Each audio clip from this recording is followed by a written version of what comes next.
কালো মেয়ের বাহার দেখেছ? রূপের যে ছিঁড়ি, তাতে আবার স্নো মেখেছে। বলি কি বাপু, কালো মানুষের এত সাজ মানায় না। তাও আবার যে সে কালো নয়, ঠিক যেন পাতিলের তলার কালি। চাচি শাশুড়ির এরূপ কথায় চোখ ফেটে জল ঝরতে থাকে অরুণিমার। আশেপাশের সবাই মুখ টিপে হাসছে।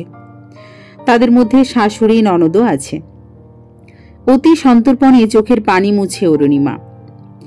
যে কালো মেয়ের মূল্য তারা দেয় না, সে মেয়ের চোখের পানি যে তাদের মনে দাগ কাটতে পারবে না, সেটা ভালো করেই জানা আছে অরুণিমার।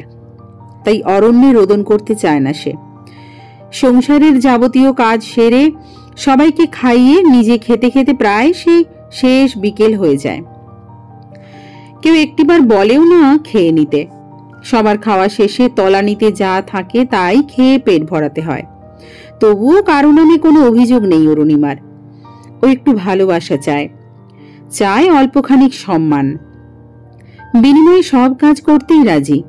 কিন্তু কালো মেয়ের যে ভালোবাসা পেতে নেই, তা প্রতি পদক্ষেপে বুঝিয়ে দেয় এই বাড়ির লোকজন। নিস্তব্ধ কালো রাত, ঝিরিঝিরি হাওয়া বইছে। আশ্বিন মাসের শেষের দিকে আকাশে কালো মেঘের দল জটলা পাকিয়েছে। এবার শীতটা বেশ জাঁকিয়ে বসবে, বেশ বোঝা যাচ্ছে।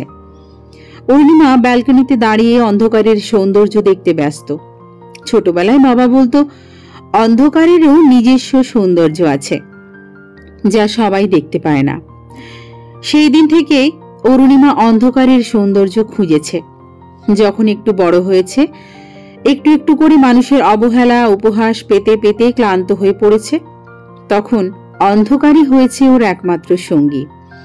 আর তখন থেকে অন্ধকারের আলাদা সৌন্দর্য টের পেয়েছে সে। মাঝে মাঝে রাত জাগা পাখির ডাকে নিস্তব্ধতা ভঙ্গ হচ্ছে। এই রাতে নিশাচর পাখির ডাকেও মুগ্ধতা খুঁজে পাচ্ছে অরুণিমা। মাঝে মাঝেই তার নিস্তব্ধ প্রকৃতি, অন্ধকার আকাশ দেখা অভ্যাস হয়ে দাঁড়িয়েছে। ব্যালকনিতে দাঁড়িয়ে অন্ধকার আকাশের সাথে কত শত গল্প করে অরুণিমা, তা কেউই জানতে পারে না। কেউ জানতে পারে না এক অসহায় মেয়ের কত গোপন দুঃখ এই নিস্তব্ধ প্রকৃতিতে বোনা হয়েছে। কলিং বেলের শব্দে বুঝতে পারে আদনান এসেছে। তাড়াতাড়ি গিয়ে দরজা খুলে দেয়। ধীর পায়ে রুমে আসে অরুণিমা। ততক্ষণে আদনান শটান হয়ে বিছানায় শুয়েছে। ফর্সা মুখশ্রীতে ক্লান্তির আভাস, যা অরুণিমার কলিজায় লাগে। অরুণিমাকে দেখেও না দেখার ভান করে আদনান। আদনানের এরূপ আচরণ অরুণিমাকে ভীষণভাবে পোড়ায়। বুকে তোলপাড় হয়, ভেঙে পড়ে ধৈর্যের মুখোশ। শ্বাস আটকে আসে অরুণিমার। কেন ওকে আদনান এত অবহেলা করে? শুধুই কালো বলে? কালো মানুষের কি কারো ভালোবাসা পেতে নেই? আদনানের কি এমন ক্ষতি হয় ওকে একটু ভালোবাসলে? অনেক কষ্টে নিজেকে নিয়ন্ত্রণ করে। এই 1.5 বছরে বেশ বুঝেছে এক জনমেও আদনান অরুণিমাকে ভালোবাসতে পারবে না। সম্পর্কটা শুধুমাত্র কাগজের আর শরীরের। দীর্ঘশ্বাস গোপন করে অরুণিমা খাবার আনতে যায়। রাতে আদনান রুমেই খায়। প্রকৃতি যখন ঘুমের কোলে নিজেকে সমর্পণ করেছে, সবাই ঘুমের কোলে ঢলে পড়েছে। শুধু ঘুম নেই অরুণিমার চোখে। ও নিজেকে নিয়ে ক্লান্ত, আর পারছে না নিজেকে ছোট করতে। অবহেলা অনাদর সইতে সইতে পিঠ ঠেকে গেছে দেওয়ালে। মাঝে মাঝে খুব ইচ্ছে করে ঘুরে দাঁড়াতে, শেকল খুলে ফেলতে। চিৎকার করে দুনিয়াকে জানাতে ইচ্ছে করে, আমিও মানুষ, আমারও কষ্ট হয়, বুক ভেঙে যায়। কিন্তু পরক্ষণেই উপলব্ধি করে চিৎকার দেওয়া মানে নিজের পায়ে কোড়াল মারা। এ বাড়ি থেকে বের করে দিলে কোথায় যাবে? অভাবী বাবার সংসারে আর উচ্ছিষ্ট হতে চায় না। বড় ভাই অন্যের দোকানে কাজ করে। বিবাহযোগ্যা ছোট 2 বোন নিয়ে বাবা হিমশিম খায় সংসার চালাতে। সেখানে নিজেকে নিয়ে যাওয়ার কথা ভাবলেই সকল বিদ্রোহ আপনা আপনি উবে যায়। দরিদ্র বাবা মা পৈতৃক একফালি ভিটা বেচে এই কালো মেয়ের গতি করেছে। মেয়ের সুখের জন্য নিজেদের সুখ বিসর্জন দিয়ে 8 লাখ টাকা দিয়েছে। সেখানে কোন মুখে যাবে? কত রাত ঠিকঠাক ঘুমায় না অরুণিমা। তা যদি আদনান জানতো, তবে কি এতটাই অবহেলা করত? চুপচাপ বিছানা থেকে উঠে নিজের সম্পদ হাতে নেয় অরুণিমা। একটা ছোট্ট ডায়েরি, ওর নিজস্ব সম্পদ, যেখানে লেখা থাকে নিজের সকল চাওয়া পাওয়া, দুঃখ কষ্ট, সকল অপ্রাপ্তি, অনাদর, অবহেলা। হৃদয় উজাড় করে ডায়েরির বুকে কাটে কলমের আঁচড়। হিজে নবাবজাদি, এত বেলা হলো তবুও রান্না শেষ হলো না? হাতে পায়ে কি ফোসকা পড়েছে? কাজ করতে এত দেরি হয় কেন? শাশুড়ির উঁচু গলার বিপরীতে দীর্ঘশ্বাস ফেলে অরুণিমা জবাব দেয়, এই তো হয়ে এসেছে মা, আমি এখনই সবকিছু টেবিলে দিচ্ছি। ছুটির দিনে সবাই বাড়িতে আছে। অরুণিমার শাশুড়ির কথাগুলো সবার কানে গেলেও কেউ কোনো প্রতিবাদ করে না, এমনকি আদনানও সব শুনে নিরুত্তর থাকে। এসবে তার কোনো কিছু যায় আসে না। ওই কালো মেয়েকে দেখলেই তার মেজাজ খারাপ হয়ে যায়। নেহাতি বাবার জেদের কাছে হার মানতে হয়েছে, আর ভাগ্যে জুটেছে এই কালো মেয়ে। এই জন্য বাবার উপর ও আদনানের রাগ কম নয়। সওদা করেছেন তিনি আদনানের, 8 লাখ টাকা নিয়ে নিজের ছেলেকে বিকিয়ে দিয়েছেন। একবারও ভাবেননি ছেলে কি চায়। সেই দিন থেকে আদনান বাবার সাথে ঠিকমতো কথা বলে না। আজকাল অরুণিমার শরীর ভালো যাচ্ছে না। শরীর ক্লান্ত থাকে, মাথা ঘোরায়, খেতে ইচ্ছে করে না, অল্পতেই হাঁপিয়ে ওঠে, মাঝে মধ্যে হাত পা অবশ হয়ে আসে, কাজ করতে দেরি হয় অনেক সময়। এই জন্য অবশ্য সবাই কথাও কম শোনায় না, অরুণিমা শুধু মাথা নিচু করে শুনে যায়। একদিন রান্নাঘরে হঠাৎই মাথা ঘুরে পড়ে যায় অরুণিমা। বাড়ির সবাই ন্যাকামো বলে এড়িয়ে যায়, কিন্তু অনেকক্ষণ পেরিয়ে যায় তবুও জ্ঞান আসে না। তখন ধরাধরি করে ডক্টরের কাছে নিয়ে গেলে জানা যায় অরুণিমার সন্তান সম্ভবা। কিন্তু এই খবর শুনে কেউই খুশি না। আদনান বেশ খানিকক্ষণ ঝিম মেরে বসে থাকে। এসব কোনো কিছুই অরুণিমার চোখ এড়ায়নি। বেহায়া অশ্রুর দল চোখে হানা দেয়, ঠোঁটে ঠোঁট চেপে অশ্রুদের ঝরে পড়া ঠেকায় অরুণিমা। ডক্টর বারবার বলে দিয়েছে অরুণিমার শারীরিক কন্ডিশন খুব একটা ভালো নয়। শরীর প্রচন্ড দুর্বল, রক্ত স্বল্পতা, এমত অবস্থায় পর্যাপ্ত খাবার এবং বিশ্রাম নিতে বলা হয়েছে। কিন্তু বাড়িতে আসার পর শাশুড়ি, বড়জা সবার একটাই কথা, আমরা কি এমন সময় পার করিনি? নিতে হবে না এত বিশ্রাম, এতে পেটের বাচ্চা বড় হয়ে যায়। অরুণিমা মাথা নিচু করে শুনে যায়।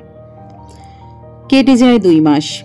অরুণিমার পেট আগের থেকে একটু বড় হয়েছে। এই অবস্থায়ও বাড়ির সব কাজ ওকেই করতে হয়। কষ্ট হলেও ধীরে সুস্থে সব কাজই করেও। মাঝে মাঝে পেটে হাত রেখে সন্তানের সাথে কথা বলে। এই যেন এক স্বর্গীয় সুখ, এক নিমেষেই সব কষ্ট দূর হয়ে যায়। আজও ব্যালকনিতে দাঁড়িয়ে অরুণিমা আধার বিলাসে ব্যস্ত। আজ সে একা নয়, তার অস্তিত্ব তার সাথে আধার বিলাসে মত্ত। আধারে এতটাই বিভোর হয়ে রয়েছে যে আদনান এসে কলিং বেল বাজিয়েছে কয়েকবার, তা সে বুঝতেই পারেনি। এত রাতে বারান্দায় কি? আবার নতুন করে অসুখ বাঁধানোর চিন্তা করছো নাকি? আদনানের কথায় চমকে উঠে পেছনে তাকায় অরুণিমা। না, পেছনে তো কেউ নেই। একটু ভয় পায় অরুণিমা, এদিক ওদিক চেয়ে দেখে। আমি তোমার সামনে, সারা রাত কি বাইরে দাঁড় করিয়েই রাখবে? ভালো করে লক্ষ্য করতেই অরুণিমা দেখে আদনান বারান্দার সামনে রাস্তায় দাঁড়িয়ে। আদনানের আগ বাড়িয়ে কথা বলায় অরুণিমার চোখ মুখ খুশিতে চকচক করে ওঠে। এক প্রকার দৌড়ে গিয়ে দরজা খোলে। আজকাল আদনান নিজের থেকেই কথা বলে তার সাথে, তাতেই সে ভীষণ খুশি। আদনান খাচ্ছে, তার পাশে অরুণিমা দাঁড়িয়ে উসখুস করছে। যা বলতে চাও বলে ফেলো, অযথা দাঁড়িয়ে সময় নষ্ট কেন করছো?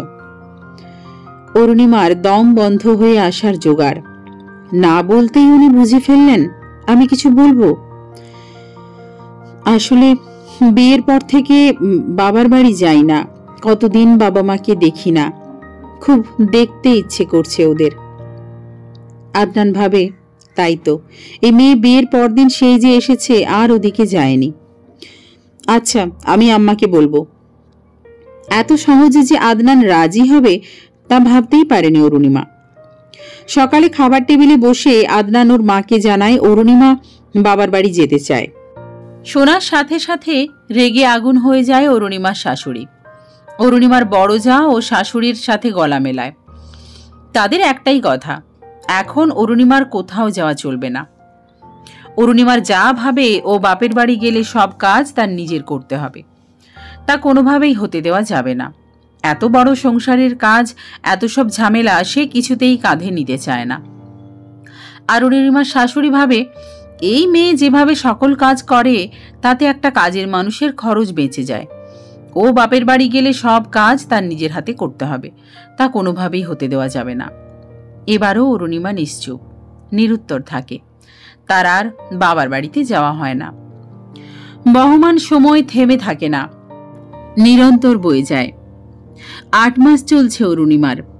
ভরা পেট নিয়ে কাজ করতে খুব কষ্ট হয়, তবুও সংসারের সব কাজ ওকেই করতে হয়। আদনান মাঝে মধ্যে টুকটাক কথা বলে, এই যা। এতেই আনন্দের সীমা থাকে না অরুণিমার। 3 দিন থেকে বিছানা ছেড়ে উঠতেই পারছে না অরুণিমা। অনেক চেষ্টা করেও কোনো কাজ করতে পারছে না। এতে ওর শাশুড়ি বেশ রেগে আছে। আর যাই হোক, বসে বসে অরুণিমাকে খাওয়ানোর মতো মানুষ তিনি নন। এবার তিনি স্বেচ্ছায় অরুণিমাকে বাবার বাড়িতে পাঠাতে চাইলেন। আদনানও যেন হাঁপ ছাড়ে। আর যাই হোক, চোখের সামনে এই মেয়েকে প্রতিদিন সহ্য করতে হবে না এই ভেবে। অরুণিমার বাবার বাড়িতে খবর দেওয়া হলে বাবা আসে মেয়েকে নিতে। 2 বছরের মতো হয়েছে বাবাকে দেখে না। এতদিন পর বাবাকে সামনে দেখে হু হু করে কেঁদে ওঠে অরুণিমা। বাবার চোখেও পানি। মেয়ের ক্লান্ত, ভগ্ন, রোগাগ্রস্ত চেহারা দেখে বাবার বুক কেঁপে ওঠে। বিয়ের সময় তো তার মেয়ের এমন দশা ছিল না। হতে পারে তার মেয়ে কালো, তবু চেহারায় কি যে মায়া জড়ানো ছিল। সে মেয়ের একই অবস্থা। ছুটির দিন হওয়ায় সকলেই বাড়িতে আছে, কিন্তু আশ্চর্যজনক ব্যাপার হলো অরুণিমার বাবাকে কেউ কোনো রকম আপ্যায়ন করল না। ড্রয়িং রুমে বসে থাকা কালো মেয়ের দরিদ্র হতভাগ্য পিতাকে 1 গ্লাস পানিও দেওয়া হলো না পানের জন্য। আদনান শুধু সালাম দিয়ে কোথায় বেরিয়ে গেছে তা অরুণিমা জানে না। এই বাড়ি থেকে বিদায় নেওয়ার সময়ও আদনান উপস্থিত ছিল না। এতদিন এই বাড়িতে থেকেছে, আজ বিদায় বেলায় অরুণিমার খুবই কষ্ট হচ্ছিল। বাড়ির প্রত্যেক কোণার উপর মায়া জন্মেছে। মায়া জন্মেছে সেই ছোট্ট বারান্দার উপর, বারান্দার সামনে থাকা বকুল গাছটার উপর। সর্বোপরি মায়া জন্মেছে আদনানের উপর। সেই মানুষটা যতই অবহেলা করুক না কেন, দিন শেষে সে তার সন্তানের পিতা। তারই অস্তিত্ব আজ অরুণিমার ভেতরে। বেশ রাত করে বাড়ি ফিরে আদনান কলিং বিল চেপে দাঁড়িয়ে থাকে। বেশ কিছুক্ষণ কেটে যায়, কিন্তু দরজা কেউই খোলে না। মনে মনে রাগ হয় অরুণিমার উপর, এতক্ষণও দরজা না খোলায়। অধৈর্য হয়ে এবার এক নাগাড়ে চাপতে থাকে বেল। সবাই বেশ আয়েশ করে ঘুমোচ্ছে, কারো কানে কলিং বেলের আওয়াজ পৌঁছয় না। বাধ্য হয়ে আদনান ছোট বোন আশার কাছে ফোন দিয়ে দরজা খুলতে বলে। আশা বিরক্ত হয়ে হেলে দুলে দরজা খোলে। আদনান ভেতরে ঢুকতে ঢুকতে আশাকে বলে, ওই মেয়ে কোথায়? কতক্ষণ দাঁড়িয়ে আছি, তবুও দরজা খোলে না কেন? কি সব বলছো ভাইয়া? ওই মেয়ে আজ বিকেলে না বাবার বাড়ি গেল? আদনানের এবার মনে পড়ে অরুণিমা বাবার বাড়ি গেছে। আচ্ছা, আমার খাবার দিয়ে যা রুমে। এমনিতেই ঘুম থেকে উঠে দরজা খুলতে হয়েছে, আবার খেতে দেওয়ার কথা শুনেই খেকিয়ে উঠে আসা। সরি, আমি পারবো না ভাইয়া। এই দুপুর রাতে একবার দরজা খুলে দিলাম, আবার খাবার গরম করতে হবে, তা আমার দ্বারা সম্ভব না। আমার ঘুম পেয়েছে বলেই দুমদাম পা ফেলে নিজের রুমে চলে যায় আশা। আদনান হতভম্বের মতো চেয়ে থাকে। নিজের ছোট বোন এ কেমন ভাবে কথা বলল তার সাথে। মুখ দিয়ে ছোট্ট করে শ্বাস ছেড়ে চারপাশে তাকায়, কিন্তু কেউই জেগে নেই। আজ রাতে না খেয়ে কাটাতে হবে, এটা বেশ বুঝতে পারে। সকালে অফিসে যাওয়ার আগে প্রতিদিনের ন্যায় সবকিছু হাতের কাছে গোছানো নেই আজকে, অথচ অরুণিমা থাকতে প্রয়োজনীয় সবকিছু হাতের নাগালে থাকত। রেডি হয়ে টেবিলে এসে দেখে এখনো নাস্তা রেডি হয়নি। কিছুক্ষণ অপেক্ষা করতেই বড় ভাবি একটা প্লেটে 2টা রুটি আলু ভাজি দিয়ে যায়। অথচ সবাই জানে আদনান রুটি খেতে পারে না। একদিকে রাতে না খাওয়ার পেটে ক্ষুধা ছিল, আবার নাস্তায় রুটি দেখে রেগে ওঠে। ভাবি, তুমি জানো না আমি রুটি খাই না, তবু আমাকে রুটি দিয়েছ? আদনানের ভাবিও দ্বিগুণ রাগে বলে ওঠে, আমাকে কি বাড়ির চাকরানি মনে হয়? কে কি খাবে তার ঠিকা আমি নিয়ে রেখেছি। এতই যখন বাজবিচার, তবে ওই কালীকে যেতে দিলে কেন? বিস্ময়ে হাঁ হয়ে যায় আদনানের মুখ। কিছু না বলে বেরিয়ে যায়। জানালার কপাটে মাথা ঠেকিয়ে অন্ধকারে চেয়ে আছে অরুণিমা। আজ 5 দিন হলো এসেছে এ বাড়িতে, কিন্তু আদনান বা ওই বাড়ির কেউই একটা খবর নেয়নি। অরুণিমার খুব ইচ্ছে করছে আদনানের সাথে কথা বলতে, কিন্তু ফোন করার সাহস পাচ্ছে না। অফিসের মিটিং শেষ করে বাড়িতে আসতে আজ রাত 1টার বেশি বেজে যায়। অফিসে কাজের চাপে দুপুরে খাওয়া হয়ে ওঠেনি। তবে আদনান বেশ বুঝতে পারছে আজ রাতেও তার খাওয়া হবে না, কেননা এত রাতে কেউই ওর জন্য খাবার নিয়ে অপেক্ষা করবে না। কলিং বেলে চাপ দিয়ে অপেক্ষা করতে থাকে দরজা খোলার। অনেক সময় পরে আদনানের মা দরজা খুলে দেয়। বাবা শোন, কাল অফিসে যাবার সময় এক্সট্রা চাবি নিয়ে যাস, এত রাতে ঘুম থেকে উঠে দরজা খুলতে কষ্ট হয়। বলতে বলতে নিজের রুমে চলে যায় আদনানের মা। আদনান অবাক হয়ে মায়ের যাওয়ার দিকে তাকিয়ে থাকে। মা তার ঘুম নিয়ে চিন্তিত, অথচ আমি খেয়েছি কিনা তা একটাবারও জানতেও চাইল না। সারাদিন প্রায় না খাওয়া আদনান একটু অসুস্থ বোধ করে। রুমে এসে ফ্রেশ হয়ে রান্নাঘরে গিয়ে খাবারের খোঁজ করে, কিন্তু খাওয়ার মতো কিছুই নেই। ফ্রিজ খুলে একটা আপেল নিয়ে রুমে আসে। খাওয়া শেষ করতেই ফোনের শব্দে কপাল কুঁচকে তাকায়। অচেনা নম্বর দেখে একটু অবাক হয়। হ্যালো, কে বলছেন? আসসালামু আলাইকুম, আমি অরুণিমা। অরুণিমার বলা শেষ হয়েছে কিনা কিন্তু আদনান রেগে উঠতে সময় নেয় না। এত রাতে কি বাবার বাড়ি গিয়ে মনে খুব রং লেগেছে? হ্যাঁ, তোমার ফোন ধরার জন্য আমি রাত জেগে বসে আছি? আমি অফিসে বসে বসে কামাই করি, তাই রাত জাগলেও ক্ষতি হয় না, তাই না? আরো নানাভাবে বলতে থাকে আদনান। আদনানের এরূপ কথায় ভয়ে গলা শুকিয়ে যায় অরুণিমার। কি বলবে বুঝতে পারবে না, কিন্তু ওকে আরো অবাক করে আদনান ফোন কেটে দেয়। অরুণিমা ফোনের দিকে তাকিয়ে ফুপিয়ে কেঁদে ওঠে। পাশে ছোট 2 বোন শোয়ায় শব্দ করতে পারে না। পেটে ক্ষুধা আর বাড়ির মানুষের এমন আচরণে এমনিতেই মেজাজ খারাপ ছিল আদনানের। আর অরুণিমা ফোন করায় সেই রাগ গিয়ে পড়েছে ওর উপর। আজ 1 মাস হয়েছে এ বাড়িতে আসার। সেদিনের পর অরুণিমার সাথে আদনানের কথা হয়নি। অরুণিমাও সাহস করেনি ফোন দেওয়ার। পরে ওর বাবার সেই ফোনটাই নষ্ট হওয়ায় কথা বলার রাস্তা যেটুকু ছিল তাও বন্ধ হয়ে যায়। বড় ভাইয়ের ভাবির কাছে ফোন আছে, কিন্তু তারা আরেকটু দূরে থাকে, বিধায় চাইলেও কথা বলতে পারে না। অফিসের সময় হয়ে গেছে, অথচ আদনান মাথায় হাত দিয়ে বসে আছে। অরুণিমা এ বাড়িতে আসার থেকে নিজের কাপড় ধুতে হয়নি, এমনকি বাবার বাড়িতে যাওয়ার আগেও সব কাপড় ধুয়ে আয়রন করে রেখে গেছে। এই কয়দিনও তাই ভাবনায় আসেনি পরনের কাপড় চোপড় ধোয়ার প্রয়োজনীয়তা। অফিস থেকে এসে নোংরা পোশাক খুলে ঝুড়িতে রেখেছে। এই 1 মাসে একবারও লক্ষ্য করেনি পোশাকগুলো সেইভাবেই আছে। আজ যখন তৈরি হবে তখন দেখে আলমারিতে কোনো পোশাক নেই, সবগুলো ঝুড়িতেই পড়ে আছে। আজ খুব করে অরুণিমার প্রয়োজনীয়তা অনুভব করছে আদনান। এই 1 মাসে এটা বুঝেছে যে মেয়েকে পদে পদে হেনস্থা অপমান করেছে সেই মেয়ে তার কত খেয়াল রাখত। আর এটাও বুঝতে পারছে তার মা সেই আগের মতো নেই। কই, আমি তো সংসারের কোনো দায়িত্বে অবহেলা করিনি, তবে মা এভাবে বদলে গেল কেন? অফিসে ফোন করে ছুটি নিয়ে ঘরের কোণে থাকা ঝুড়ি নিয়ে বাথরুমে ঢোকে আদনান। সব পরিষ্কার করে ধুতে ধুতে 2 ঘন্টার বেশি লেগে যায়, অথচ একটা বারও কেউ এদিকে পা মারায়নি। সকালের খাবার খেতেও ডাকেনি। এ বাড়ির মানুষদের যতই দেখছে ততই আশ্চর্য হচ্ছে আদনান।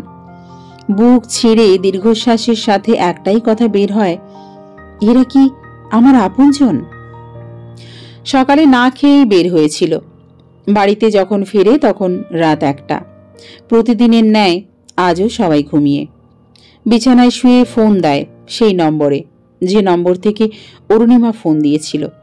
কিন্তু আদনানকে হতাশ করে দিয়ে ফোন বন্ধ দেখায়। আরও কয়েকবার চেষ্টা করে, কিন্তু ফলাফল শূন্য। সকালে না খেয়েই অফিসে যায় আদনান। এটা বেশ কিছুদিন ধরেই করছে সে। রাতে বাড়ি ফিরে অবাক হয়ে যায়, ওর মা বসে আছে সোফায়। এ কয়দিনে যা সে দেখেনি। একটু ব্যঙ্গ করেই বলে, মা তুমি এত রাতেও জেগে আছো যে? রাত জাগলে তোমার শরীর খারাপ করবে না? একটা কথা বলতে জেগে আছি। তোর বউয়ের ভাই ফোন করেছিল, তার নাকি শরীর ভালো না, তোকে জানাতে বলেছে।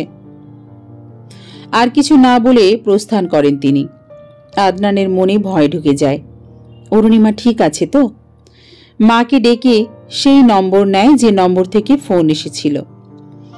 রুমে এসে ফোন দেয়, কিন্তু কেউই ফোন ধরে না। নির্ঘুম রাত পার করে সকালেই রওনা দেয় শ্বশুর বাড়ির দিকে। বিয়ের পর আর না গেলেও পথঘাট মোটামুটি চেনে। যতই সে বাড়ির নিকট যাচ্ছে ততই বুকের ধুকপুক আওয়াজ বাড়ছে। মনে একটাই চিন্তা ঘুরপাক খাচ্ছে, অরুণিমা ঠিক আছে তো? ভ্যানগাড়ি এসে থামে পুরনো একটা বাড়ির সামনে। চারপাশে টিনের বেড়া দেওয়া, কিন্তু বাইরে থেকে আদনান বেশ বুঝতে পারছে ভেতর বাড়িতে লোকজনের সমাগম। ধীর পায়ে প্রবেশ করে বাড়ির ভেতর। উঠানে ছড়িয়ে ছিটিয়ে দাঁড়িয়ে আছে বেশ কিছু মানুষ।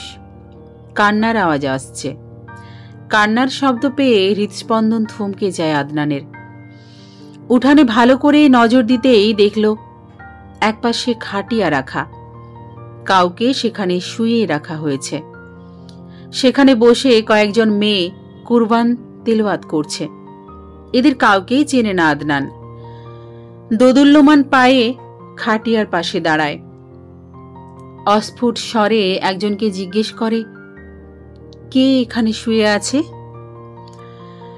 সেই জন ধীরে ধীরে খাটিয়া ঢেকে রাখা চাদর সরিয়ে মুখ উন্মুক্ত করে দেয়।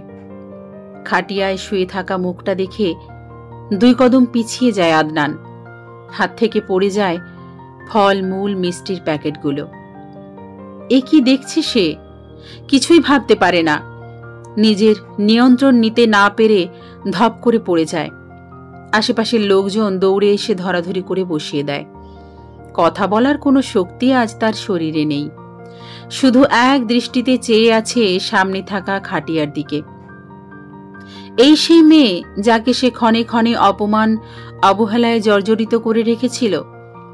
অনেক অপমানেও যে মুখ খোলেনি, নিজের দায়িত্ব ভুলে যায়নি। হু হু করে কেঁদে ওঠে আদনান। ছেলেদের নাকি কাঁদতে নেই, তাদের চোখে পানি বেমানান। আজ সে সকল সমীকরণ ভুল প্রমাণিত করে আর্তনাদ করে কাঁদতে থাকে আদনান। অন্য কিছুই তার মাথায় নেই, শুধু বুঝতে পারছে বুকটা ফাঁকা ফাঁকা লাগছে। এই ফাঁকা বুক নিয়ে সে বাঁচবে কেমন করে? অরুণিমার দাফন করে সবাই বাড়ি ফিরে এসেছে। আদনান আসতে চায়নি। অরুণিমার কবর জাপটে ধরে বসেছিল। একরকম জোর করেই ওকে বাড়িতে নিয়ে এসেছে। অনেক বোঝানোর পর ফ্রেশ হয়ে অরুণিমা যে ঘরে থাকতো সে ঘরে যায়। বিছানায় বসে চিন্তা করতে থাকে জীবন তাকে নিয়ে কি খেলা খেলেছে। অরুণিমার মা মেয়ের শোকে বারবার জ্ঞান হারাচ্ছে। সবাই থেকে থেকে কেঁদে উঠছে। আদনান এদের কষ্ট সইতে পারছে না, আর না পারছে নিজের কষ্ট সইতে। হঠাৎই দরজা খুলে একজন ভেতরে প্রবেশ করে। তার কোলে একটা বাচ্চা। আদনান সম্মোহিতের ন্যায় দাঁড়িয়ে যায়। সে তো ভুলেই গিয়েছিল। কি করে এত বড় ভুল করতে পারল? আমি অরুর ভাবি। আমাকে হয়তো আপনার মনে নেই। এই নিন আপনার মেয়ে। অভাগীটা আপনার রক্ত ঠিকঠাক জন্ম দিয়েই মরেছে। নিজে কষ্ট পেয়েছে, তবুও আপনার অস্তিত্বকে কষ্ট পেতে দেয়নি। কাঁপা কাঁপা হাতে আদনান কোলে নেয় তার সন্তানকে। এই যে স্বর্গীয় অনুভূতি, কিন্তু একটু আনন্দ লাগছে না তার। অথচ তার কন্যা পিটপিটিয়ে চেয়ে রয়েছে, যেন এক টুকটুকে লাল পরী। আজ একের পর এক ঝটকায় কণ্ঠ রুদ্ধ হয়ে গেছে আদনানের। আপনার মাকে কাল সকালেই ফোন করেছিলাম, অরুর শরীরটা ভালো ছিল না, ডাক্তারের কাছে নিয়ে গেছিলাম, আপনাকে যেন তাড়াতাড়ি পাঠিয়ে দেয়, কিন্তু আপনি আসলেন না। অরুও বারবার আপনাকে দেখবার জন্য জিজ্ঞেস করছিল। দুপুরের দিকে অবস্থা বেশি খারাপ হলে তখনও ফোন দিচ্ছিলাম, আপনার মা কিছুই বলল না। বিকেলে যখন সব শেষ তখন আপনার মাকে আবার খবর দিলাম। আদনান এসব শুনে অবাক হতেও ভুলে গেছে। সকাল থেকেই মা সব জানে, অথচ একটাবারও জানাননি। এতটাই ঘৃণা করে মা অরুণিমাকে। এবার মায়ের প্রতি বিতৃষ্ণায় মন ছেয়ে যায় আদনানের, সাথে একটু ঘৃণারও জন্ম নেয়। মেয়েকে বেশ কিছুক্ষণ বুকে জড়িয়ে রাখে আদনান, আদরে আদরে ভরিয়ে দেয় ছোট্ট পরীর মুখ। বিছানায় শুয়ে ছটপট করছে আদনান। জীবন তার সাথে এ কি খেলা খেলেছে। এ বিয়েতে কখনোই রাজি ছিল না। বাবা টাকার লোভে তার মতামত না নিয়েই এই অজপাড়া গায়ে এক দরিদ্র পরিবারে বিয়ে করায়। শুধুমাত্র টাকার জন্য অরুণিমার মতো কালো মেয়েকে বাড়ির বউ করে নিয়ে যায়। আদনান কখনোই মানতে পারেনি অরুণিমাকে। ওর মতো একজন সুদর্শন শিক্ষিত ছেলে আরো ভালো কিছু ডিজার্ভ করে, এই ভেবে 2টা বছর অরুণিমাকে কষ্ট দিয়েছে। এমনকি বাড়ির সবাই যখন অরুণিমাকে তুচ্ছ তাচ্ছিল্য করেছে, তখন সব দেখেও না দেখার ভান করেছে। আমি এতটা অমানুষ কিভাবে হতে পারলাম? শুধু বাহ্যিক সৌন্দর্য দেখতে গিয়ে এক অসহায় মেয়েকে দিনের পর দিন কষ্ট দিয়ে গেছি। নিজের প্রতি আমার ঘৃণা হচ্ছে, প্রচন্ড ঘৃণা। কেন আমি অরুণিমার উপর বাড়ির সবার করা অন্যায়ের প্রতিবাদ করলাম না? আমি এতটা নিকৃষ্ট কবে হলাম? আমার অন্যায়ের শাস্তি আজ অরুণিমা আমাকে দিয়েই গেল। আমি কেমন করে বাঁচব তাকে ছাড়া? চুল খামচে ধরে কাঁদছে আদনান, কোনোভাবেই নিজেকে সামলাতে পারছে না। অপরাধ বোধ তাকে কুড়ে কুড়ে খাচ্ছে। কিন্তু এখন আফসোস করে কি হবে? সময় থাকতেই যখন তার মূল্য দেয়নি, আজ অসময়ে এই মূল্য কখনো অরুণিমাকে ফেরাতে পারবে না। একটু ভালোবাসার জন্য মেয়েটা কতই না অবহেলা সয়ে গেছে। আজ তার ভালোবাসার মানুষের এক আকাশ ভালোবাসা নিয়ে তারই দুয়ারে আগমন ঘটেছে, কিন্তু অপরপক্ষ আজ নীরব। কোনো ভালোবাসাই তার কাছে পৌঁছাতে পারবে না। দরজা ঠেলে অরুণিমার ছোট বোন ঘরে প্রবেশ করে। আদনান একবার তাকিয়ে মাথা নিচু করে বসে থাকে। টেবিলে থাকা বইয়ের মধ্যে থেকে কিছু একটা নিয়ে আদনানের হাতে দেয়। বুবুর ডায়েরি লেখার শখ ছিল, বিয়ের পরও সেই শখ থেকেই গেছিল। এখানে আসার পর নিয়মিত লিখত। বিয়ের আগে বেশ কয়েকটা টিউশনি করত, তাতে যে কয় টাকা পেত তাই দিয়ে নিজের পড়াশোনার খরচ করত। ডায়েরি কিনত, আমাদের শখ পূরণ করত। এমন কখনোই হয়নি আমরা বুবুর কাছে কিছু চেয়েছি কিন্তু বুবু তা দেয়নি। এমনও হয়েছে আমাদের পড়াশোনার খরচ চালাতে অন্যের নকশি কাঁথাও সেলাই করেছে। তার শুধু একটাই কথা ছিল, তোরা লেখাপড়া শিখে মানুষ হ, দেখবি তখন কোনো অভাব থাকবে না। এবার আসার পর থেকেই দেখেছি বুবু প্রায় সবসময়ই ডায়েরিতে কিছু না কিছু লিখত। বুবু কোনো ডায়েরিতে আমরা কখনো হাত দিইনি। আগের লেখা ডায়েরিও বুবু যেমন রেখে গেছিল তেমনি আছে, কিন্তু এই ডায়েরি লেখার সময় বুবুকে মন খারাপ করে থাকতে দেখেছি। তাই কেন যেন মনে হলো এটা আপনারই পড়া উচিত। মাঝরাতে ডায়েরি হাতে নিয়ে আদনান স্থির হয়ে বসে আছে, সাহস পাচ্ছে না ডায়েরি খোলার। অনেক চেষ্টার পর কাঁপা কাঁপা হাতে ডায়েরির পাতা উল্টায়। আজ আমার বিয়ে। ছোটবেলা থেকেই সবার মুখে কালো, কালি, কুশ্রী এসব শুনতে শুনতে বড় হয়েছি। এটা ধরেই নিয়েছিলাম আমার কোনোদিন বিয়ে হবে না। আমার এখনো বিশ্বাস হচ্ছে না আজ সত্যিই আমার বিয়ে।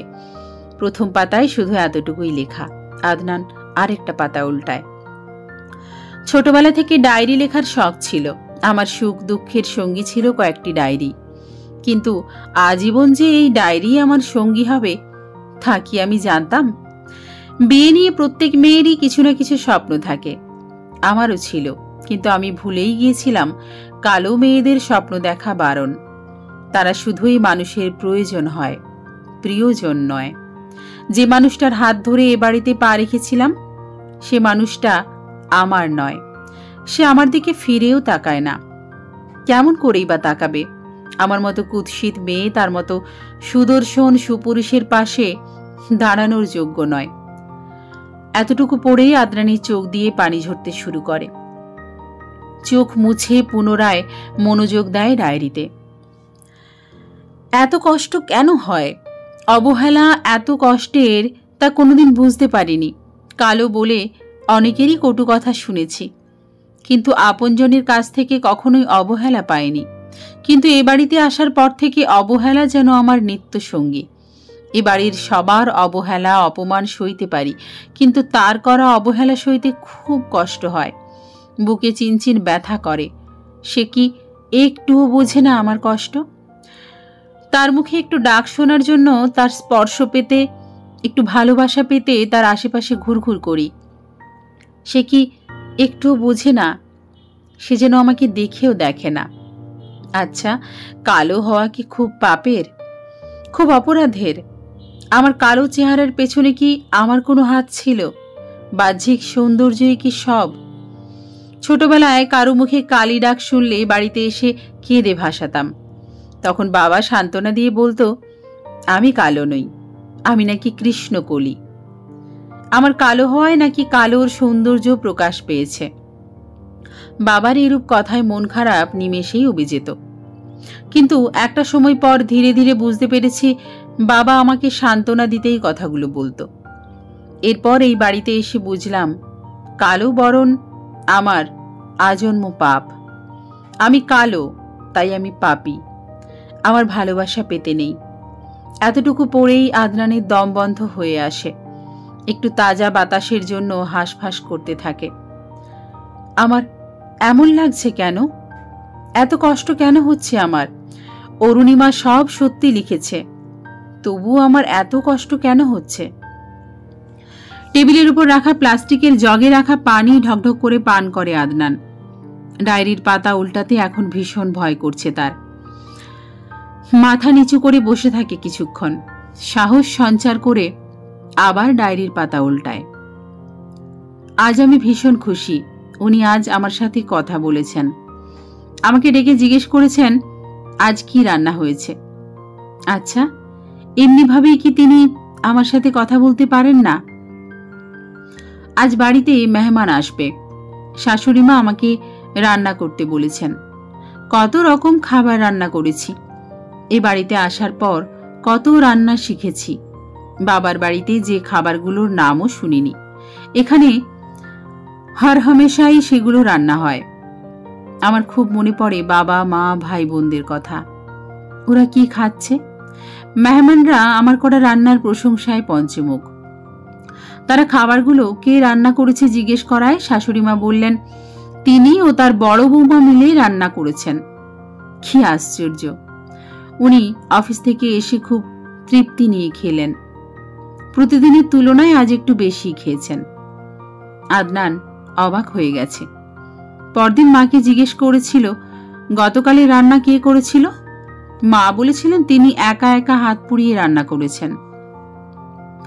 আজ রাতে উনি আমাকে কাছে টেনেছেন, খুব কাছে, যতটা কাছাকাছি হলে একজনের হৃদস্পন্দনের কম্পন আর একজন টের পায়।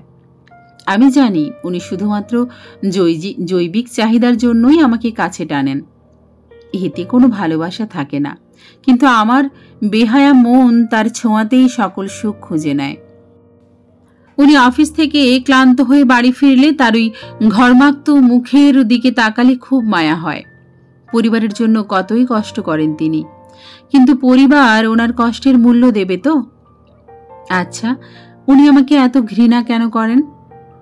এতটাও ঘৃণা কেউ কাউকে করতে পারে? এত সীমাহীন ঘৃণা?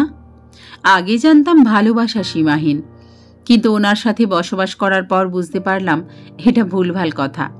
আসলে ভালোবাসা সীমাহীন নয়, সীমাহীন হলো ঘৃণা। নইলে এত ঘৃণা উনি আমাকে করতেন? আজকাল নিজেই নিজেকে ঘৃণা করছি বোধ করি। চারপাশে এত অনাদর, অবহেলা, ঘৃণা, কটূক্তি এসব সহ্য করতে করতে নিজের উপরে ঘৃণা জন্মে গেছে। এরকম অনেক ছোট ছোট কথায় ভর্তি মোটা ডায়েরির এক একটা পাতা। আদনান যেন শ্বাস নিতে ভুলে গেছে। কখন যে অরুণিমাকে এতটা কষ্টের সাগরে ভাসিয়েছে তা বুঝতেই পারেনি। আমি খারাপ অরুণিমা, খুব খারাপ মানুষ। আমি কখনো তোমার যোগ্যই ছিলাম না। তুমি তোমার ভালোবাসা অপাত্রে দান করেছ। চুল খামচে ধরে বিড়বিড় করে চলেছে আদনান। আজ আর ডায়েরি পড়ার সাহস নেই আদনানের। শটান হয়ে বিছানায় শুয়ে পড়ে সে। দুই হাত দিয়ে ডায়েরিটা বুকে শক্ত করে জড়িয়ে রাখে। সারা রাত দু চোখের পাতা এক করতে পারে না আদনান। নিজেকে বারবার ধিক্কার দিচ্ছে। ফজরের আজানে চারপাশ মুখরিত হতেই আড়মোড়া ভেঙে উঠে বসে। অজু করে বেরিয়ে যায় মসজিদের দিকে। নামাজ আদায় করে সোজা যায় অরুণিমার কাছে। জিয়ারত শেষে কবর জড়িয়ে ধরে বসে থাকে। সকাল থেকে অরুণিমার বাবা আদনানকে খুঁজে খুঁজে হয়রান। শেষে জানতে পারে অরুণিমার কবরের পাশে আছে। অনেক কষ্টে বুঝিয়ে বাড়িতে নিয়ে আসে। ছোট বাচ্চার কান্নার আওয়াজে আদনান ছটফট করতে থাকে। তার মনে একটাই ভয়, মেয়েটা বড় হলে ওর সামনে কোন মুখে যাবে? মেয়ে তার বাবার সম্পর্কে জানতে পারলে ঘৃণা করবে কি? নানান চিন্তা আদনানকে কুড়ে কুড়ে খাচ্ছে। এক পা দুপা করে মেয়ের কাছে এসে দাঁড়ায়। কাঁপা কাঁপা হাতে আরো একবার মেয়েকে কোলে নেয়। পিটপিট করে তার দিকেই তাকিয়ে আছে ছোট্ট পরীটা। আদনান দিনের আলোয় ভালোভাবে মেয়েকে লক্ষ্য করল। চেহারার গঠন পুরোটাই আদনানের মতো। একই চোখ, নাক, ঠোঁট, এমনকি গায়ের রঙও আদনানের ন্যায়। আবেগে মেয়ের কপালে ঠোঁট ছোঁয় আদনান। চোখ বেয়ে ঝরতে থাকে নোনা জল। অরুণিমার মৃত্যুর 3 দিন পর আদনান নিজের বাড়িতে এসেছে। কিন্তু আশ্চর্যজনকভাবে ওর বাড়ির কেউই অরুণিমার ব্যাপারে জানতে চায় না, আর না জানতে চায় ওর সন্তানের ব্যাপারে।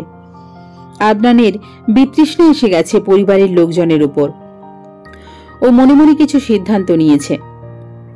প্রতিদিন সকালে উঠে একবার মেয়ের খোঁজ নেয়। অফিসে যাবার পথে একবার, আবার কাজের ফাঁকে ফাঁকে যখনই সময় পায় মেয়ের খোঁজ নেয়। ও বাড়ি থেকে আসার সময় অরুণিমার বাবাকে ফোন কিনে দিয়েছে। যদিও তিনি নিতে চাননি, কিন্তু আদনানের জেদের কারণে হার মানতে হয়েছে তাকে। ফোনের সাথে সাথে মেয়ের জন্য প্রয়োজনীয় সকল কিছুই কিনে দিয়েছে। রাতে অফিস থেকে ফিরে ফ্রেশ হয়ে ডায়েরি নিয়ে বসে। কয়েকদিন থেকেই শরীরটা ভালো যাচ্ছে না। শুধু মাথা ঘোরাচ্ছে, বমি বমি হচ্ছে, কিছুই খেতে ইচ্ছে করছে না। কোনো কাজ করতে শরীর সায় দিচ্ছে না। কিন্তু আমার এতটুকু বসে থাকারও কপাল নেই। অপমান, অপদস্থ যে আমার নিত্য সঙ্গী। আজ কাজ করতে করতে মাথার ভেতর কেমন চক্কর দিয়ে উঠল। কিছু বুঝতে পারলাম না। জ্ঞান আসতেই নিজেকে হসপিটালের বিছানায় আবিষ্কার করলাম। সাথে এও জানতে পারলাম আমি মা হব। কেউ একজন আসবে যে আমার অতি আপনজন। কি যে আনন্দ লাগছিল তা বোঝাতে গেলে পৃথিবীর সকল কলমের কালি শেষ হয়ে যাবে। তবুও সেই অনুভূতি প্রকাশ করার নয়। কিন্তু যখনই ওনার দিকে চোখ গেল, দেখলাম ওনার মুখ কালো হয়ে আছে। উনি কি খুশি নন? অসুস্থ শরীরে বাসার সব কাজই করতে হয়, তবুও কোনো কষ্ট ছুঁতে পারে না আমাকে।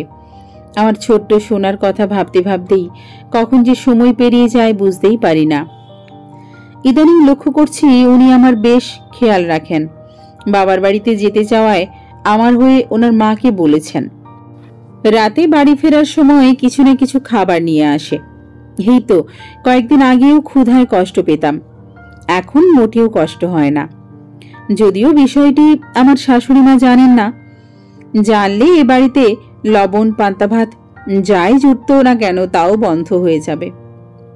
আদনান অরুণিমার লেখা প্রতিটি লাইন পড়ছে আর বিস্ময়ে হতবাক হয়ে যাচ্ছে। এই বাড়িতে এমন কোনো কষ্ট নেই যা অরুণিমা করেনি। এরকম আরো কত শত লেখা ডায়েরির প্রতিটি পাতা জুড়ে, কখনো হতাশা, কখনো কষ্ট, আবার কখনোই পুরোটা পাতা আদনানকে নিয়ে ভালোবাসার কথায় ভরা। আদনান ভাবে, এত কষ্টে থাকার পরেও কারো নামে কোনো দোষারোপ কিংবা কোনো অভিযোগ নেই ডায়েরির বুকে। আনমনে পাতা উল্টাতেই থাকে, আর পড়তে পারছে না সে। পড়ার সাহস হারিয়ে ফেলছে সে। না জানি আরো কত কষ্টের কথা পড়তে হবে। তবুও বেহায়া মন মানে না। কৌতূহলে আবারও নজর দেয় ডায়েরির একেবারে শেষের দিকে। বাবার বাড়িতে এসেছি আজ 28 দিন হয়েছে। উনি একটা বারও ফোন দেননি। ওনার কি একবারের জন্য আমার কথা মনে পড়ে না? আমি তো তাকে ভুলে থাকতে পারি না। অবশ্য খবর নেবেন কি করে? বাবার ভাঙা ফোন যে ছিল একটা, তাও তো নষ্ট। সেদিন যে আমি ফোন দিলাম, উনি এত রেগে গেলেন কেন? আমি শুধুমাত্র তিনি ভালো আছেন কিনা জানতে ফোন দিয়েছিলাম। অবশ্য ওনার রেগে যাওয়া তেমন কিছুই নয়। যা রাগ ওনার, যেন নাকের ডোগায় রাগের বসবাস। গত 3-4 দিন থেকে খুব কষ্ট হচ্ছে, পেটে থেকে থেকে ব্যথা করছে। আর একটা দিন দেখে তারপর মাকে জানাবো। অযথা তাদের হয়রান করতে মন সায় দিচ্ছে না। এমনিতেই আমার চিন্তায় বাবা অসুস্থ হয়েছে, আরও চিন্তায় ফেলতে চাই না তাদের। ওনাকে খুব দেখতে ইচ্ছে করছে, যেন কতকাল দেখিনি এমন মনে হচ্ছে। আচ্ছা, মন এত বেহায়া কেন? যে মানুষটা আমাকে এক বিন্দু ভালোবাসেনি, তাকেই কেন আমার এত ভালোবাসতে হলো? বাড়িতে কুকুর বেড়াল থাকলেও মানুষের মায়া জন্মায়, আর আমি যেখানে জলজ্যান্ত মানুষ, আমার উপর কোনো মায়া তার জন্মায়নি। তিনি কি একটাবারও আসতে পারেন না এখানে? এতটাই অবহেলা প্রাপ্য আমার। এত কষ্ট কেন হচ্ছে? আজ 1 মাস হয়ে গেছে, উনি তবুও আসলেন না। আর বোধহয় ওনাকে দেখতে পাবো না। আমি না বাঁচলে আমার সন্তানের কি হবে? কে দেখবে ওকে? উনি কি ওনার সন্তানকে মেনে নেবেন?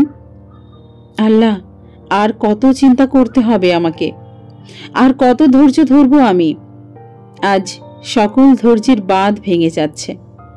আল্লাহ, তোমার কাছে একটা জিনিসই শুধু চেয়েছি, তা হলো ধৈর্য। তুমি আমাকে নিরাশ করনি। আজ একটা নতুন করে চাইবার আছে, আমার সন্তানের সুস্থতা, নিরাপত্তা। তুমি আমার এইটুকু চাওয়া পূরণ করো। আর লিখতে পারছি না, চোখ ঝাপসা হয়ে আসছে, হাত কাঁপছে। আর কিছুই লেখা নেই এরপর। শক্ত করে ডায়েরিটা বুকের মাঝে জড়িয়ে রাখে আদনান, যেন অরুণিমাই তার বুকের ভেতর। অঝরে কাঁদতে থাকে সে। এটা বেশ বুঝতে পারছে বাকি জীবন তার এইভাবেই কেঁদে কাটাতে হবে। আজও সারা রাত ঘুমোতে পারে না আদনান। অরুণিমার মৃত্যুর পর নির্ঘুম রাতগুলো তার মন খারাপের সঙ্গী।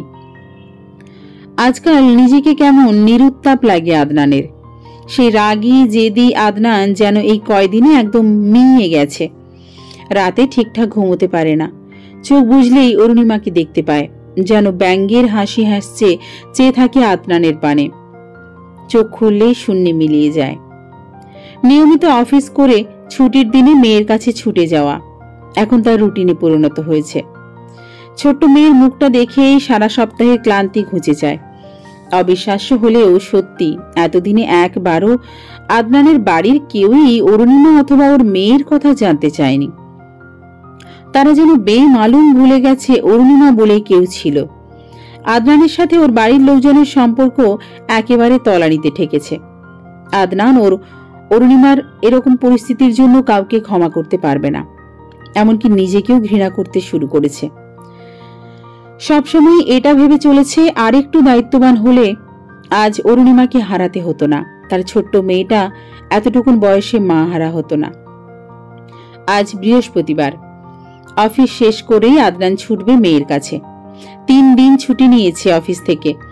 অর্ধেক বেলা অফিসের কাজ করেই ছুটতে মেয়ের কাছে যায়। রাতে নিজের কাছে মেয়েকে নিয়ে শুয়ে আছে আদনান।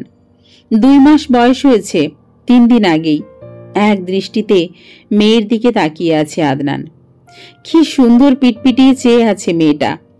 ডান হাতের 4টা আঙুল মুখে দিয়ে চুকচুক করে আওয়াজ করছে। দু চোখ ভরে মেয়েকে দেখছে আদনান। কত মায়া মেয়ের মুখে তা বুঝতে পারছে আদনান। মেয়ের মুখ চুমুতে ভরিয়ে দিতে থাকে। সকালে খাবার খাওয়ার পর শ্বশুর শাশুড়িকে ডাকে কিছু কথা বলার জন্য। কি কইবা বাবাজি, জরুরি কোনো কথা? উদ্বিগ্ন হয়ে জানতে চায় অরুণিমার বাবা। জি, গুরুত্বপূর্ণ কিছু কথা আপনাদের সাথে আলোচনা করতে চাই। কি কথা বাবাজি? আমরা কি কোনো অন্যায় করেছি? অরুণিমার মা একটু ভয় পেয়ে জিজ্ঞেস করে। না মা, আপনারা কোনো অন্যায় করতে পারেন না। আপনারা আছেন বলেই আমার মেয়েটা আজ ভালো আছে, সুস্থ আছে। অথচ আমি এক অধম বাবা, যে কিনা নিজের মেয়েকে কাছে রাখতে পারি না, সময় দিতে পারি না। বাবাজি, আমার অরুণিমা নেই, কিন্তু ওর মেয়ে আছে। তাকে আমরা কি করে ফেলে দেব? আমার বড় আদরের মেয়ে ছিল অরুণিমা। সেই মেয়ের সন্তানকে আমরা ভালো না বেসে থাকতে পারি বাবা? বলতে বলতে আঁচলে চোখের পানি মোছেন অরুণিমার মা। মেয়ের কথা মনে পড়লেই তিনি ডুকরে কেঁদে ওঠেন। আজও তার ব্যতিক্রম হলো না। হঠাৎ করেই ঘরের পরিবেশ বদলে যায়। সন্তান হারানো দুই বাবা মার কান্না দেখে আদনানও নিজের করা অন্যায়ের অনুশোচনায় ভুগতে থাকে। তারও চোখ বেয়ে ধরতে থাকে অশ্রু। কিছু সময় পর নিজেদের সামলে নিয়ে অরুণিমার বাবা আদনান কি বলবে তা জানতে চায়। আদনান তাকে বলে তাদের সবাইকে নিয়ে ঢাকায় যেতে চায়, সেখানে বাসা নিয়ে সবাই একসাথে থাকতে চায়। অরুণিমার বোনেদের ভালোভাবে পড়াশোনার ব্যবস্থা করায়। অরুণিমার বড় ভাইয়ের একটা ব্যবস্থা করার প্রতিশ্রুতি দেয়। এইসব শুনে চমকে যায় অরুণিমার বাবা মা। এটা কিভাবে সম্ভব? কি কইছো বাবাজি এসব? আমি এমনিই তোমার কাছে অনেক ঋণী। এই যে আমার বাড়ির সব দায়িত্ব নিয়ে নিয়েছো, আমার কাছে এই ব্যাপারটা খুবই লজ্জার। আবার এখন বলছো ঢাকায় গিয়ে থাকার জন্য। আমার এত বড় সংসারের বোঝা তুমি কেন টানবে বাবা? এ হতে পারে না। তাছাড়া তোমার বাবা মা আছেন, তাদের উপর তোমার দায়িত্ব আছে। আমি চাই না এদিকে নজর দেওয়ার জন্য তুমি সেই দিকে অবহেলা করো। আমি কারো প্রতি কোনো অবহেলা করব না বাবা। নিজের অবস্থানে থেকে সব দায়িত্ব ঠিকভাবে পালন করব। আপনি প্লিজ রাজি হয়ে যান। আর তাছাড়া আমি চাই আমার মেয়েকে একটু ভালোভাবে মানুষ করতে। আমি সারা সপ্তাহ দূরে থাকি, ছোট্ট মেয়েটাকে চোখের দেখা দেখতে পারি না। ওকে ছাড়া থাকতে আমার খুব কষ্ট হয়। আপনি আমাকে আরেকটা ছেলে মনে করতে পারেন না বাবা? আমার প্রস্তাব একবার ভেবে দেখুন। প্রয়োজনে সবার সাথে আলোচনা করুন, তবুও না করবেন না বাবা। আমার পাপের প্রায়শ্চিত্ত করার একটা সুযোগ আমাকে দেন। অরুণিমার বাবা মা তাদের ছেলে মেয়ের সাথে কথা বলতে গেলে সবাই প্রথমে আপত্তি জানায়। গরিব হলেও তাদের আত্মসম্মান প্রবল। কিন্তু অরুণিমার মা সব দিক তাদের বুঝিয়ে বলে। অনেক কথা কাটাকাটি আলোচনার পর সিদ্ধান্ত নেয় তারা আদনানের প্রস্তাব মেনে নেবে। ঢাকার জীবন 1 মাস পেরিয়ে গেছে। আদনানের মেয়ে অনেকটাই বেড়ে উঠেছে। আদনান অরুণিমার বোনদের ভালো স্কুল কলেজে ভর্তি করিয়েছে। অরুণিমার বড় ভাইকে একটা নিজস্ব ব্যবসার ব্যবস্থা করে দিয়েছে। অরুণিমার বাবাকেও সেই ব্যবসায় অংশীদার করেছে। অরুণিমার মা ভাবি বাড়িতেই ব্যস্ত থাকে তাদের হাতের কাজে। আদনান তাদের জন্য একটা বুটিক হাউস খুলে দিয়েছে। যখন জানতে পারে তারা সেলাইয়ের কাজে পারদর্শী, অফিস শেষে আদনানের একটাই কাজ, তা হলো মেয়েকে সময় দেওয়া। হ্যাঁ, ও আর নিজের বাড়িতে থাকে না, মেয়ের কাছেই থাকে। এ নিয়ে অবশ্য ওর বাড়িতে কম জলঘোলা হয়নি, কিন্তু আদনান সেসবে পাত্তা দেননি। বাবা মাকে জানিয়েছে প্রতি মাসে যথাসময়ে তাদের হাত খরচ পাঠিয়ে দেবে। কেটে গেছে 15 বছর। অনন্যা এসএসসি পাস করেছে। অরুণিমার বোনেদের ভালো জায়গায় বিয়ে দিয়েছে আদনান। ওরা নিজেরাও স্বাবলম্বী। অরুণিমার ভাইয়ের ব্যবসা অনেক প্রসারিত হয়েছে। এখন তারা নিজস্ব ফ্ল্যাটে থাকে। আদনান একটা সময় অবশ্য নিজের মেয়েকে নিয়ে আলাদা থাকতে চেয়েছে, কিন্তু শ্বশুর শাশুড়ি অরুণিমার ভাই ভাবির জেদের কাছে হার মানতে হয়েছে। তারা আদনানের উপর চিরকৃতজ্ঞ। আদনান না থাকলে এ পর্যায়ে আসতে পারত না। অনন্যাকে সবাই চোখে হারায়। আদনান এক ধ্যানে মেয়ের মুখের দিকে তাকিয়ে থাকে। শুধু চেহারাই পেয়েছে আদনানের, বাকি সবকিছুই অরুণিমার। মায়ের মতো শান্ত, ধৈর্যশীলা, মিষ্টি ভাষিনী হয়েছে অনন্যা। ভাবতে ভাবতে ঠোঁটের কোণে হাসি ফোটে আদনানের। হ্যাঁ, অরুণিমার স্মৃতি নিয়েই এতগুলো বছর কাটিয়ে দিয়েছে আদনান। অরুণিমার বাবা মা অনেক চেষ্টা করেছে আরেকবার বিয়ে করাতে, কিন্তু আদনান কিছুতেই রাজি হয়নি। ও অরুণিমার সাথে অল্প কিছু সুখের স্মৃতি নিয়েই বাকি জীবন কাটাতে চায়। অনুশোচনা করতে চায় অরুণিমার উপর করা অন্যায়ের, অপরাধের। যখন অরুণিমা তার সামনে ছিল তখন ভালোবাসেনি, কিন্তু এখন যখন অরুণিমা নেই তখন ভালোবাসতে ক্ষতি কি? এই শূন্যতার ভালোবাসাও কম কিসের? এই যে প্রতিদিন প্রতিক্ষণে অরুণিমাকে ভালোবেসেছে, এটাই তো বেঁচে থাকার শক্তি যোগায়। আদনানের রন্ধ্রে রন্ধ্রে এখন অরুণিমা বাস করে। ছেলের রাগের কাছে হার মেনে আদনানের মা বাবা এসেছিল এখানে, মাপ চেয়েছে অনেকবার, অনন্যাকে নিতে চেয়েছে, কিন্তু আদনান তার সিদ্ধান্তে অনড় ছিল। এইখানে সে বেশ আছে, তার মেয়েটাও ভালো আছে। আর কি চাই এই এক জীবনে?